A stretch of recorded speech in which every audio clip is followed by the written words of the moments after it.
স্বেচ্ছায় রক্তদান শিবির।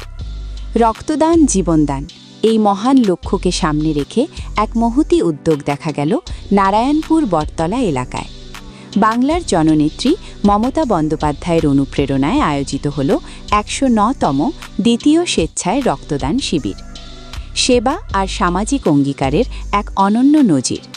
বিধাননগর পৌর নিগমের ২ ও ৩ নং ওয়ার্ড তৃণমূল যুব কংগ্রেসের উদ্যোগে আজ পালিত হল বর্ষব্যাপী রক্তদানের অঙ্গীকার ২০২৬। দশম বার্ষিক ক্যালেন্ডার প্রকাশের মাধ্যমে এটি ছিল তাদের ১০৯তম সফল রক্তদান শিবির। Kaikhali Rajarhat auto union INTTUC সক্রিয় সহযোগিতায় আয়োজিত এই শিবিরে সকাল থেকেই রক্তদাতাদের ভিড় ছিল চোখে পড়ার মতো। অনুষ্ঠানে উপস্থিত থেকে রক্তদাতাদের উৎসাহিত করেন রাজারহাট নিউ টাউনের বিধায়ক তাপস চ্যাটার্জি। এছাড়াও উপস্থিত ছিলেন বিধাননগর পৌর নিগমে ২ নং ওয়ার্ডের পৌর প্রতিনিধি রহিমা বিবি মণ্ডল এবং ৩ নং ওয়ার্ডের পৌর প্রতিনিধি আরাত্রিকা ভট্টাচার্য। মুমূর্ষ মানুষের প্রাণ বাঁচাতে, রক্তের অভাব মেটাতে এই ধারাবাহিক প্রচেষ্টা এলাকায় ব্যাপক প্রশংসা কুড়িয়েছে। রক্তের বিনিময়ে প্রাণ বাঁচানোর এই আন্দোলনকে আগামী দিনে আরও সফল করার শপথ নিয়েছেন উদ্যোক্তারা।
অত্যন্ত শ্রদ্ধেয় দীর্ঘদিনের জনপ্রতিনিধি এবং মাস্টারমশাই মনোরঞ্জন ঘোষ, আমাদের সিনিয়র নেতৃত্ব জনপ্রতিনিধি, হঠাৎকালকে তার অকাল প্রয়াণ ঘটে।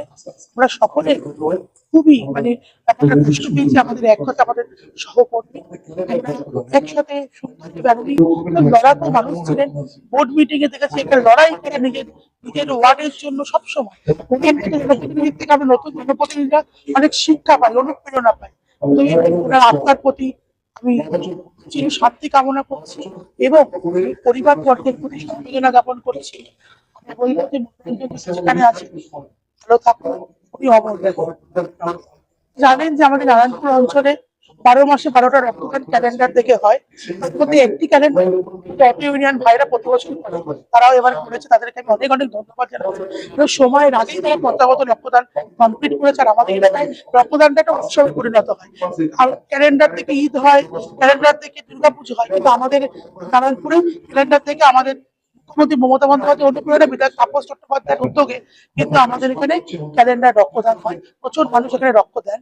সকলে মিলে আমরা এই উৎসবের মতো করে সারা বছর এখানে রক্তদান শিবিরটা রক্তদান শিবিরটা 2 নম্বর 3 নম্বর আমাদের ক্যালেন্ডার বেরোলে 12টা রক্তদানের একটা আজকে ফেব্রুয়ারি মাসে ওই ক্যালেন্ডারের সেকেন্ড রক্তদান, ফার্স্ট রক্তদান আমাদের রাধাকৃষ্ণ পল্লী, সেকেন্ড এটা।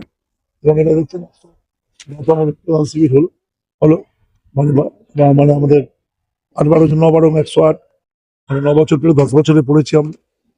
প্রতি মাসে এই রক্তদান শিবিরটা আমরা করে থাকি। ক্যালেন্ডারে বেরিয়ে আছে এই তারিখটা, আমরা 5 দিন আগে ঠিক করি। এটা আমার ক্যালেন্ডারের মধ্যেই বলা আছে। নেক্সট তারিখও ক্যালেন্ডার দেখলে বলা আছে এখানে হবে। সে অনুযায়ী আমাদের অটো বন্ধুরা সুন্দরভাবে 50 বোতল তাকে দায়িত্ব দিয়েছে, তার সম্পূর্ণভাবে পূর্ণ করেছেন। আমরা প্রায় 1000 বোতল রক্ত বছরে দিই, এরকম ধারাবাহিকভাবে। রক্ত একসঙ্গে দেওয়ার থেকে ধারাবাহিকভাবে দিলে তার মানেটা একটা অন্য থাকে। এটা আমরা 10 বছর ধরে এই কাজটা করছি। মমতা বন্দ্যোপাধ্যায় অবধি এটা অ্যাপ্রিসিয়েট করেছে। সবাইকে আমি ধন্যবাদ জানাচ্ছি এত সুন্দর রক্তদান শিবির করার জন্য। এটা আমাদের নোবেল ভাবনা। পশ্চিমবঙ্গে কোনো জায়গায় ক্যালেন্ডার করে রক্তদান হয় না। ক্যালেন্ডারে যেমন বিধি দাঁড়িয়ে হিন্দু মুসলিমদের উৎসব বলা থাকে, যেমন মুসলিমদের রমজান মাস কবে হবে ক্যালেন্ডারে বলা আছে, সামনে দুর্গাপুজো কবে হবে কালী বলা আছে, কিন্তু এবার আমাদের ক্যালেন্ডারে এটা বলা আছে। দীর্ঘদিনের তিনি আমাদের শুধু একজন নেতা না, তিনি আমার সঙ্গে তার ব্যক্তিগত সম্পর্ক 42 বছর। উনি আমার সাল একসঙ্গে, উনি 83 সাল উনি মেম্বার ছিলেন, আমিও মেম্বার ছিলাম। 88 সালে উনি জ্যাংড়া হাতিয়ার প্রধান ছিলেন, আমি গোপালপুর অর্জুনপুর 1-এর প্রধান ছিলাম। 94 সাল থেকে পুরসভা হয়ে যায়, একসঙ্গে পুরসভায় ছিলাম। আমার বিরোধী দলের নেতা, আমি চেয়ারম্যান। দারুণভাবে আমার সঙ্গে সম্পর্ক ছিল এবং অমায়িক বিষয় ছিলেন। একসঙ্গে দীর্ঘ বছর আমরা একসাথে কাজ করেছি। মাঝখানে 2015 সালে কর্পোরেশনে উনি ছিলেন না, তখন আমি ছিলাম। আজকাল আবার এই বয়সেও তাকে আমরা এজেন্টদের খুব এজেন্টদের এবারে কাউন্সিলর নমিনেশন দিচ্ছিল না, কিন্তু ওনার ক্ষেত্রে এক্সেপশন হয়েছিল, কারণ ওনার একটা জনপ্রিয়তা মানুষের মধ্যে আলাদা ছিল। জ্যোতিনগর, প্রমোদগড় এই জায়গা থেকে করা যায়। আমি যখন সিপিএমও করতাম, ওই অঞ্চলটা সিপিএম এর দুর্গ ছিল, কিন্তু উনি জিততেন। উনি মানুষের কাছে এত বিষয়গুলো ছিলেন। সব সচল মানুষ, শিক্ষক, তার প্রয়াণে নিশ্চয়ই দেখুন শূন্য তো একটা কেউ না থাকলে হয়, আমাদের সবার ওনার কাজ দিয়ে, আদর্শ দিয়ে শূন্যতা পূর্ণ করুন, এটা হচ্ছে আমাদের কাজ। সেটা আমরা কালকে ছিলামও, আমি সারাদিনই ডেড বডির সঙ্গে থেকে সেটা করেছি, শপথও নিয়েছি। সেরকম আজকে কালকে মৃত্যুর পর আজ যেহেতু প্রথম রক্তদান শিবির, এখানে ওনাকে আমরা শ্রদ্ধা জানিয়ে ব্যাপারটা। দেখতে থাকুন, সঙ্গে থাকুন বেঙ্গল নিউজ টিভি।